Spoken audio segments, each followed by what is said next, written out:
দীর্ঘ প্রতীক্ষার অবসান। অবশেষে নতুন ট্রান্সফর্মার পেল মহিষবাথানি অঞ্চলের কদমতলী এলাকার বাসিন্দারা। জানা গেছে, বিগত কয়েক বছর ধরেই সেই এলাকায় প্রায় 350টি পরিবার বিদ্যুতের ব্যাপক সমস্যার সম্মুখীন হতো। এমনকি থাকতো না ভোল্টেজ, আর ভোল্টেজ না থাকার ফলে ভিন্ন ধরনের সমস্যার সম্মুখীন হতে হতো তাদেরকে। এমনকি গ্রীষ্মকালে চরম দুর্ভোগে পড়তে হতো জনগণকে।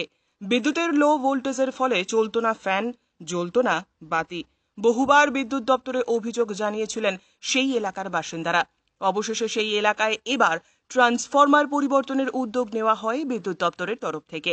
এদিন খোদ বিদ্যুৎ দপ্তরের আধিকারিক অনুপ কুমার মাহাতো দাঁড়িয়ে থেকে ট্রান্সফরমার পরিবর্তনের কাজ করান।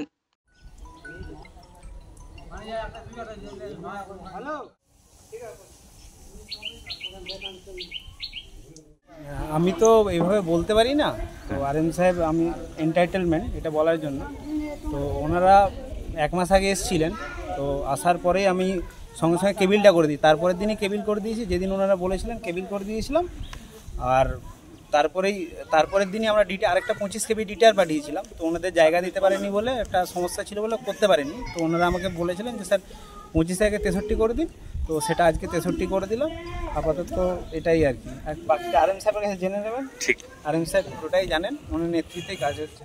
অসুবিধার মধ্যেই ছিলাম, আমাদের ইলেকট্রিক সমস্যা ছিল। দ্রুত আমাদের এসএস সাহেব, আমরা গেলাম এসএস সাহেবের কাছে, আমাদের দ্রুত সলভ করে দিল, কেবিল করে দিল, আমাদের 25 নামিয়ে 63 করে দিল।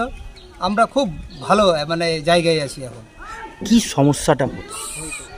ভোল্টেজের সমস্যা ছিল আমাদের, ভোল্টেজের সমস্যাটা আমাদের আর থাকলো না। কতটি পরিবার ভুক্তভোগী হতো এরকম এটা নিয়ে? 350। কতদিন ধরে সমস্যাটা ছিল এটা? এটা প্রায় 1 বছর থেকে। হলো আজকে আমাদের ট্রান্সমিটার চেঞ্জ করা। ব্যুরো রিপোর্ট, সংবাদ বাংলা টিভি।